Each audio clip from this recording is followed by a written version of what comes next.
Iniwan na po kayo ni Mrs. Opo. Ma'am, totoo ba na karelasyon niyo po si Michael Agudelo? Sa mga chat-chat lang po yun, sir. Love, madilim pa lang. Maya-maya na konti. Joke-joke lang po yung pinag-usapan namin. Sir, hindi naman yung totoo. So, ibig sabihin, wala pang nakain? Wala po, sir. Yung letter P mo, hugasan mo. Basta usapan natin, gagawin natin yung 69. Meron bang nangyari 69? Wala. Wala po. Yung kain, meron? Wala. Meron naman po yun. Meron nangyaring kain. Subukan po namin na pag-ayusin sila. Kapag hindi po sila kaayos, mapipilitan kami samahan si Sir sa korte para makapagsampa ng reklamo labang kay Mrs. niya. Tulong po kami. Pag hindi na ho talaga mag-work yung relationship ninyo, kung anong decision niyo po, Sir, babakapan kita. Malaki ba? Wala na. Malaki? Wala na, wala. O malaswa? Alam doon.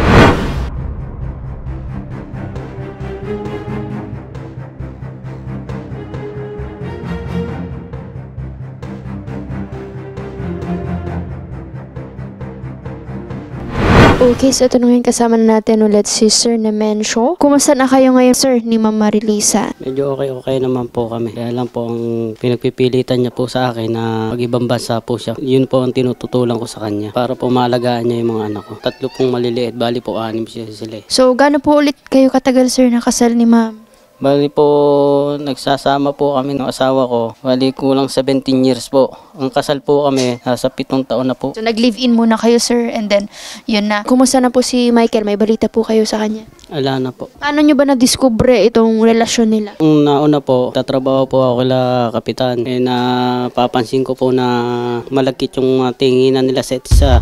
Tapos pinagtabuyan niya ako ng asawa ko sa loob ng bahay ni kapitan. Nasa compound. Okay, paano nyo na-discover itong mga usapan nila na sila ay magsi-69, sila ay magkakainan? Paano nyo po lahat na-discover ito, Sir? Natagpuan ko po, yung anak ko po ang may kuwan po kasi noon, yung lalaki kong anak na si Joshua. Tapos po, nung hiniram niya yung cellphone ng mama niya, nabuksan niya yung messenger po. Yun po ang nilalaman niya. Pinasa puro sa anak kong babae si Risa May. Ngayon po nung nasa trabaho ko, pinasa naman po nung anak kong babae sa akin. Ano pong naging reaction nyo, Sir? Kasi ang una pa palang nakakita mga anak ninyo. Masakit po. Kasi po, pati sa mga anak ko na nalaman nga nila na ganun ang ginagawa ng ina nila. Para po sa aking magulang na lalaki, masakit po. Ilan nyo po ito lahat na-discover, Sir? Recently lang? Nitong pong November 17 lang po. Ano po ang sabi ng mga anak ninyo? Lalong-lalo na po itong mga nakadiscover. Eh, sabi nga po, para daw po makuha yung mama nila, ipakulong muna po namin. So, nung na-discover nyo na to, Sir, kinumprontan nyo ba agad si Ma'am saka si Michael? Opo. Ang sabi po ni Michael, ala daw po siyang alam. Sabi ko, Michael, huwag kang magmaangan kasi Erika ako yung mga patunay na ginagawa mo. Na nag-chat-chat ka sa asawa ko na gusto mong makisama sa kanya. Sabi ko, dapat ka ako, inisip mo muna na may asawa at may anak din yan na may masasaktan, may maliliit na maiiwanan. Eh, laro po siyang alam. Pero, nung pumunta na po kayo nun, kay Senator, doon niya po inamin na talagang may nangyari. Opo, inamin niya po. Pero may gusto kang iwang mensahe kay Michael, Sir? Ikaw, Michael, sana lang huwag ka nang manira ng katulad ng ginawa mo sa akin. Humanap ka. Kung ikaw naman gusto mong kumuha sa babae, manligaw ka. Binata ka naman. At may kakayahan naman tayo na pare-pares na magpamilya. Magpamilya ka na lang. Huwag na yung asawa ko.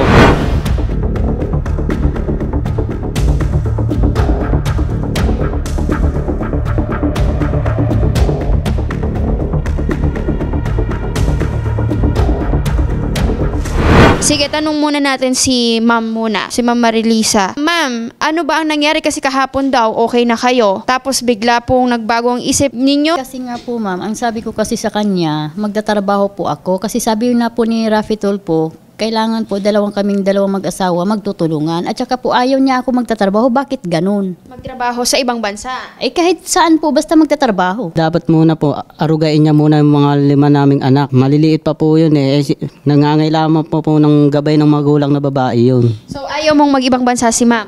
Opo. Pero ang sinasabi ni Ma'am, gusto niya magtrabaho siya kahit dito lang daw sa Nueva Ecija. Ganun ba, Ma'am? Opo, pansamantala po hanggang po yung mga anak ko. Pero pag gusto ko rin mag-ibang bansa, kasi po dati po talaga, nag-ibang bansa po talaga ako. Diba pumasok dito si Michael, yung sinasabi ngang, may connection pa ba kayo nun, Ma'am? Wala na or meron? Wala na po, matagal na po, wala na po. Okay, ang tanong ngayon, Ma'am, mahal mo pa ba si Sir?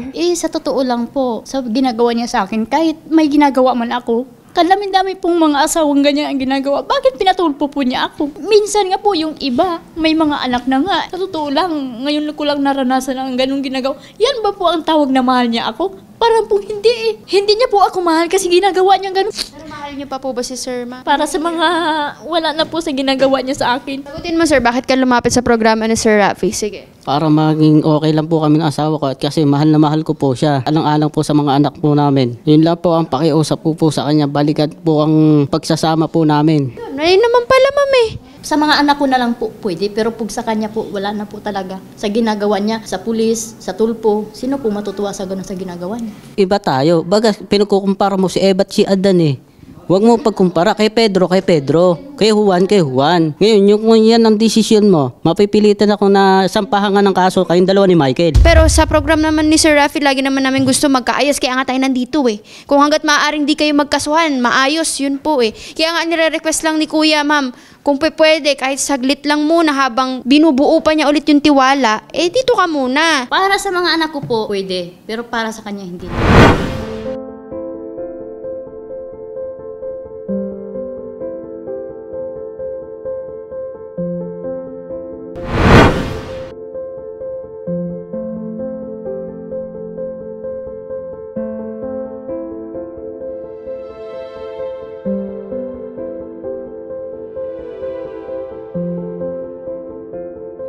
Nahihiya ako. Nahihiya ka? Nakuha na ko ng lalaki. Hindi, John, Huwag hindi. kayo magsalita ng mataas Hindi ka ang nahihiya. boses. Huwag mong taasan ng Hindi ka boses. nahiya. Kung Hindi ano kayo gusto mo, sige. magkakaintindihan pag mataas. Ang sabi niya, para sa daw sa mga anak, makikisama ako sa kanya para sa mga anak ko. Pero paano ayaw naman niya. ako?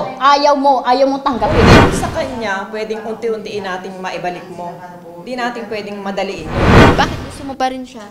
Maliban sa mga anak. Sige. Kasi po, sa kanya lang po yung buhay ko eh. Mahal? Yan ba yun ang mahal? Lintik ng pagmamahal na yan? Pinatulpo na lahat? Mahal ba? Alam ba niya yung ibig sabihin na mahal? Para yatang hindi eh. Eh kayo, ma'am, nung nagkaroon kayo ng iba, sa tingin niyo, mahal niyo pa si Sir noon? Nawala na po. Ka ba yun? Lalaki ka. Nawala na pong pag-ano ko sa kanya. Nung maliit pa po yung mga anak ko, kahit busy po ako sa aming bahay, ang ginagawa niya po, kahit hindi na nga ako makakapahinga, ang sinabi niya, kahit nabuntis po ako, ang sinabi niya, hindi daw po niya kanya. O bakit niya nasabi niya hindi kanya? Pero bakit po kayo naghanap na ng iba, pumasok sa eksena si Michael? Hindi ko nakikita ko kay Michael. Ano po yung merong kay Michael na wala kay Sir? May nakakikita sa akin na wala ako. Tangkad ba? Pwede niyang gawin. Oo, gawin bilang sasawa mo. Bigyan mo siya ng pagkakataon. Bakit ang tanong ko, mahal ka ba ni Michael talaga? Wala na kami, kahit hindi ako wala, basta ako, wala na kami. Alam niya palang nagpagmamahal ng ganun, pinatulpo, mahal ba yun? Di ka na nga lugi dun, ma'am, kasi despite of everything, tinanggap ka niya. Kayo ulit. O, mahal ka pa naman daw niya. Mainit pa ba ulo mo? Hindi pa ba? Ang gusto ko lang po, sa mga anak ko lang po, pero sa kanya wala na talaga. Kung anong niyang gawin niya sa akin, tanggapin ko. Bakit kahapon lang daw, mahal mo pa si Sir? Ba't ngayon nag-iba na agad? Wala po akong sinabi, siya po ang nagsabi nun. Sa tingin niyo, ma'am, kung maghiwalay kayo, di lalong nahirapan yung mga bata. Sabi niyo, para sa mga bata. mo yung bata. Hindi po, yung mga anak ko, at least pag andyan sa akin, inasikaso ko yun, sinusuportahan ko. Ewan ko lang ko sa kanya, pag andun sa kanya. Hindi ko po alam. Malalaman mo naman sa mga anak natin eh. Sir, ano talagang gusto mong mangyari? Ngayon po, sa pagtatanggi niya na sa ayaw niya sa akin at pinagpipilitan ko rin ng sarili ko na ayaw niya, kakasuhan ko na lang po yung dalawa. Si Michael Agudelo at saka si Marilisa na Ragas. Okay, paano sir? Sabi mo, mahal mo pa si ma'am. Pipilitin ko po, mahal ko po siya. Gusto niyang gumana. Mahal ko po siya bilang asawa at bilang kapamilya niya. Kaya lang, kung yun ang ayaw niya sa akin, mahirap naman po pagsiksikan yung sarili. Sige, kung saan siya masaya, sige. Willing naman po siya.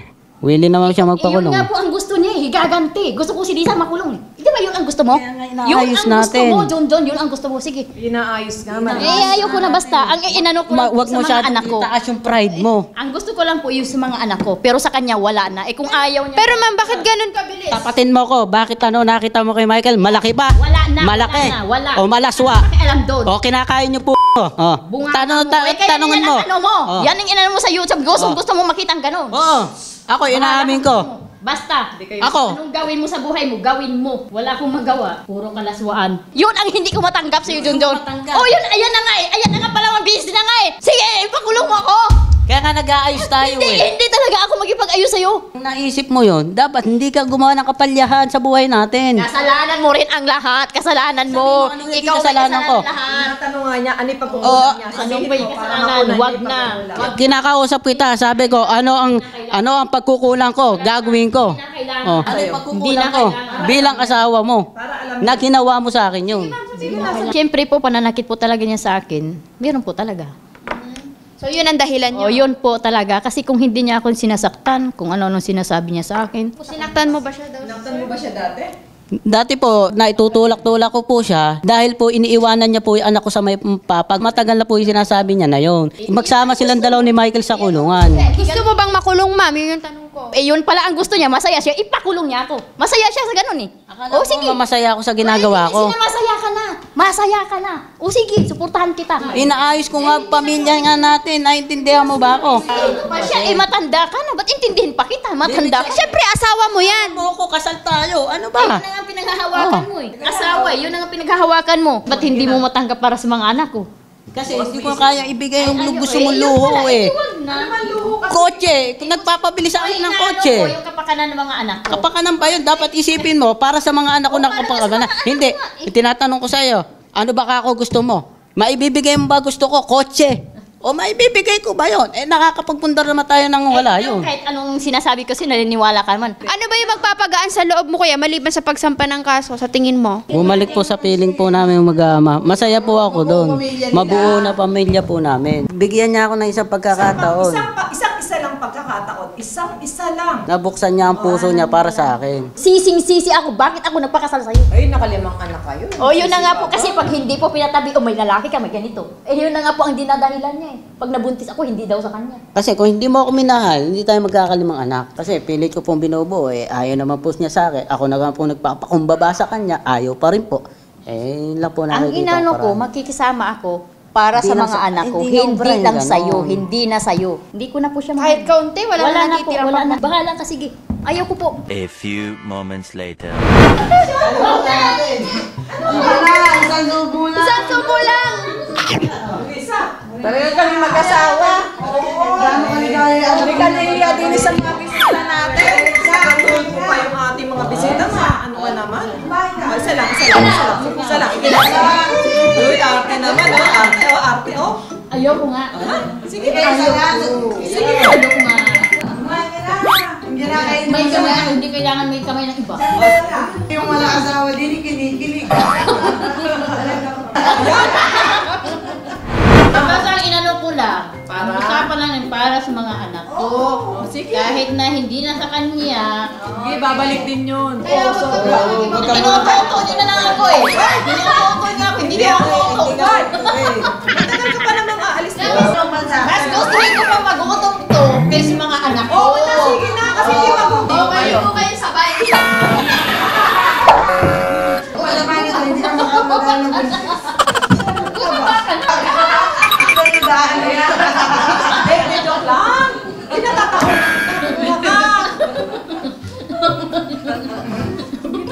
Ayos naman kami ah. Ayos na kayo. Ayos naman kami. Pumayos naman kami. Sabi niya sa mga bata, okay lang daw.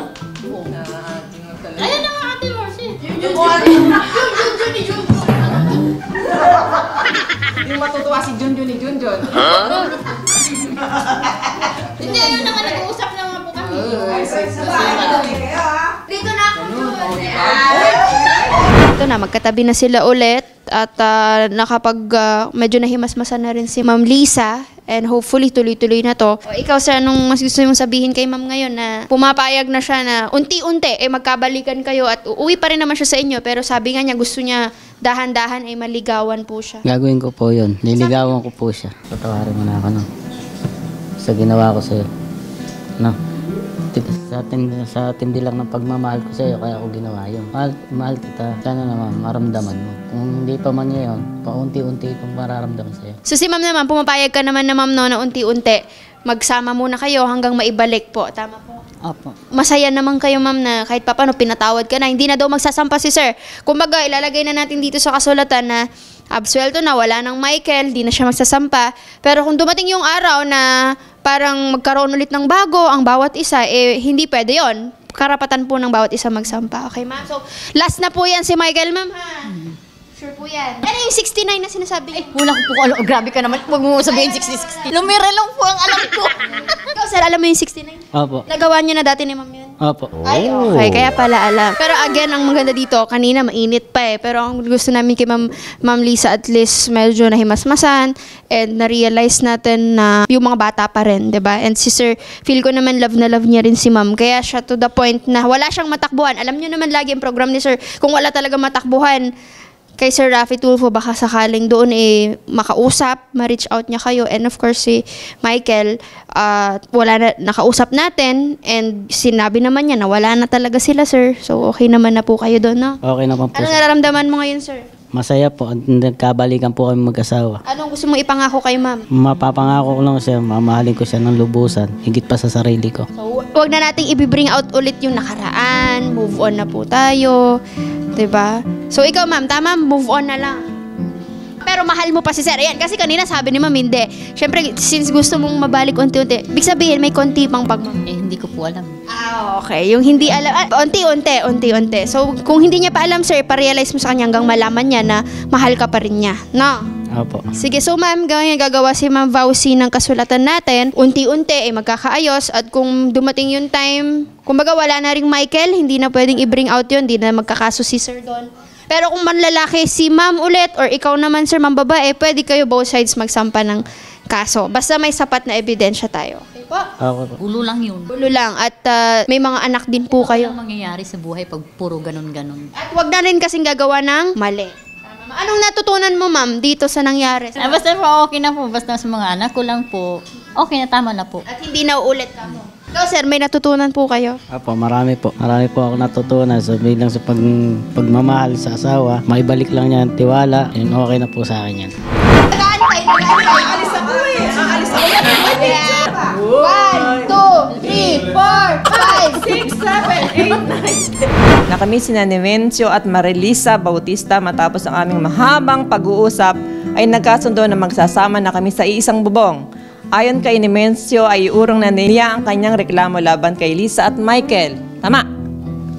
Magsasama na sila sa isang bubong para sa mga bata, kanilang mga anak, at unti-unti nilang ibabalik ang kanilang pagmamahalan. Hindi man biglaan ay dahan-dahan. Ayon kay Nevencio ay mamahalin pa rin niya si Marilisa at unti-unting ibabalik. Subalit kapag merong pumasok na ibang lalaki sa buhay ni Marilisa ay mari ulit siyang reklamo. Maging si Nevencio, kapag ng babae, maaari din siyang ireklamo. Ilagay na rin siguro natin dyan, ma'am, na kung one day gusto ni ma'am na mag-ibang bansa, i-allow siya. Basta walang maging involved na third party. Ibig sabihin natin, walang ibang lalaki, walang babae. Ito ay para sa future ng anak at ng pamilya. So, ikaw naman, sir, okay naman kung after 3 months, para naman sa family? Okay naman po sa akin yan.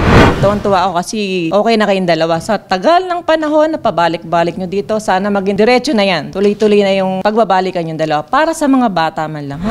Sasamahan nyo kaming dalawa o mamili kayo ng groceries nyo. Okay ba yan? Okay naman po. Bili tayo ng bigas at kung ano po mga kailangan. Okay ba yan, ma'am? Yun po ay galing kay Sir Raffy. Salamat po sa kay Sir Raffy at natulungan po ako. Sana po tuloy-tuloy pa rin po ang programa niyo para marami pong natulungan. Seryoso?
Okay, so ito na ngayon, Ma'am Marilisa and of course Sir Minencio. Natapos na tayo sa barangay at ito na nga po yung munting regalo ni Senator bilang kayo po ay nagkaayos at request nyo ma'am na mag-groceries na lang para po merong pang Noche Buena rin, lalo na't magpapasko. Kinumpleto na po yun ni Senator, kayo po mismo namili and syempre kasama din natin kumpleto itong mga anak ninyo ma'am, no? So far, Sir na-mention muna siya yung lumapit kay Senator para magkaayos at matuldukan na ang lahat. Anong nararamdaman nyo ngayon, Sir Jun? Masaya po. Senador Rafi Tulfo po. Marami pong salamat. Parang naiiyak ka, sir. Okay ka lang?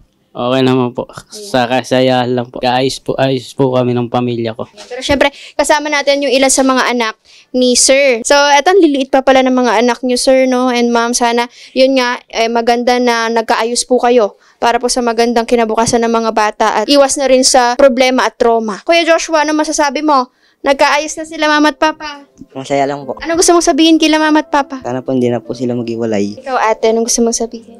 Ganon din po. Sana po wag na po silang nag-aaway lagi. Masaya ka ba na nagbalikan na si mama at papa? Apo. Masaya ka? Apo. Anong gusto mong sabihin sa kanila, Kuya Sunny? Sana po hindi na po silang kaaway. Si Kuya Johnny? Sana hindi na sila mag-iwalay. Ayan, si ma'am naiiyak. Si mama, masaya ka lang. Parang sa mga bata.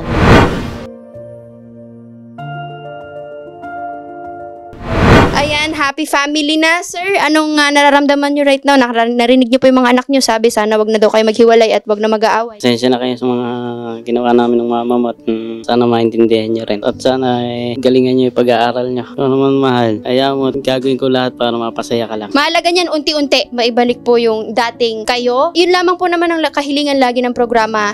Kaya ma'am, wag kang magagalit kay sir na pinatulfo ka niya. Yun ay parte lamang ng kanyang paraan para makarating tayo sa point na to na matapos at maging maayos. Di ba, ma'am? And marami tayong natutunan dito at isa nga dito ay yung pagpapatawad at pag-accept sa mga nagkasala din sa atin. No? Senador Rafi Tulfo, marami po salamat sa mga binigay po sa amin at tinuwid nyo po ang pagkakamali po namin bawat isa po sa amin. Marami po salamat. Sana po marami pa po kayong matulungan katulad po namin. Maraming salamat po dahil po natulungan nyo po kami. Sana po marami pa po kayong matulungan na nagaya na po namin. Thank you po, Sir Rafi.